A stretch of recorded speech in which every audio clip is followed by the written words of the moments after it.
Hello, today I'm going to be walking through a tool I built to help automate power factor correction calculations.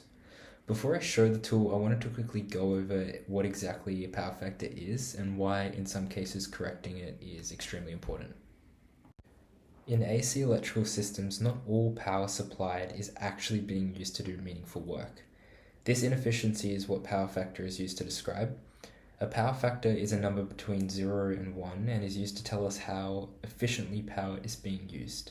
A lower power factor means there's more wasted energy, so it is very beneficial to get a power factor as close to 1 as possible. This is a power triangle. Essentially, it's just a right angle triangle which is used to model the relationship between the three main types of power. On this bottom side of the triangle we have real or active power, which is measured in kilowatts.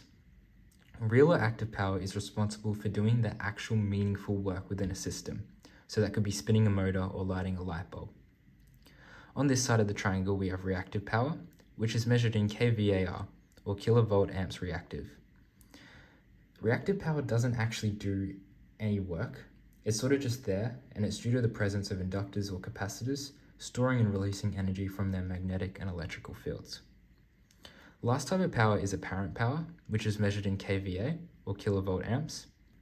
Apparent power is essentially just combining both active and reactive power together. When doing power factor correction in terms of the power triangle, essentially all we're doing is minimizing our reactive power. By reducing our reactive power, theta decreases, and as theta decreases, power factor will approach 1.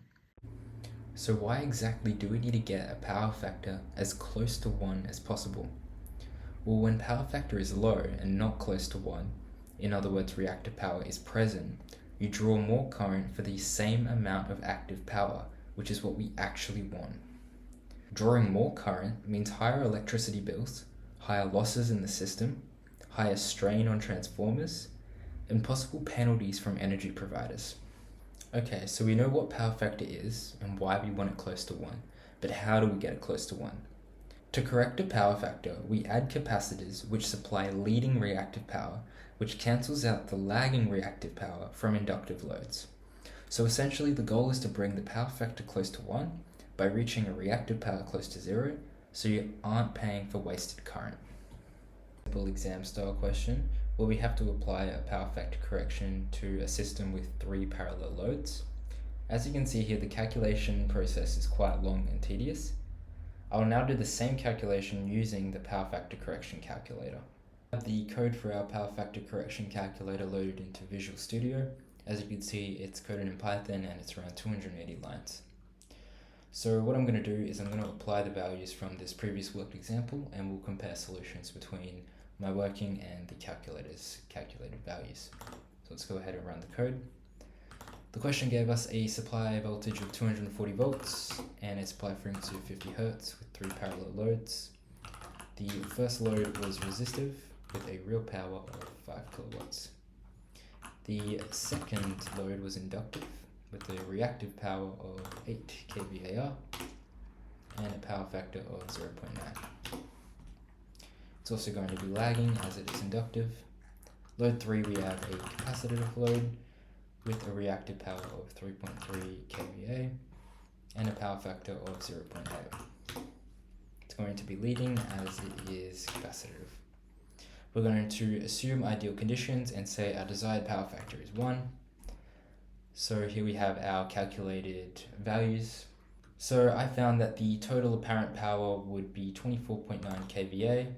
As you can see, the calculator also found 24.9 kVA total apparent power. I also calculated a supplied current of 103.7 amps, which the calculator also calculated, as you can see. Then I calculated the capacitance required at 332.7 microfarad. As you can see, the calculator also calculates that. Now, after the system had been compensated for power factor correction, I calculated a supply current of 100.7 amps, which is also what the system calculates after compensation. I also calculated a percentage change of 2.9% decrease. The system calculated a 3% decrease. Okay, so we found that the calculator works as intended and is able to perform an accurate power factor correction. However, in the real world, in a factory or commercial building, you're not just dealing with one motor or one light. You're dealing with dozens or even hundreds of loads, each with their own inductive or capacitive nature. As you can see, the calculation for just 3 loads was quite long and tedious. That's why I originally decided to build this tool, so it's possible to quickly calculate the theoretical power factor correction for any desired power factor, and then the corresponding components required to achieve the correction.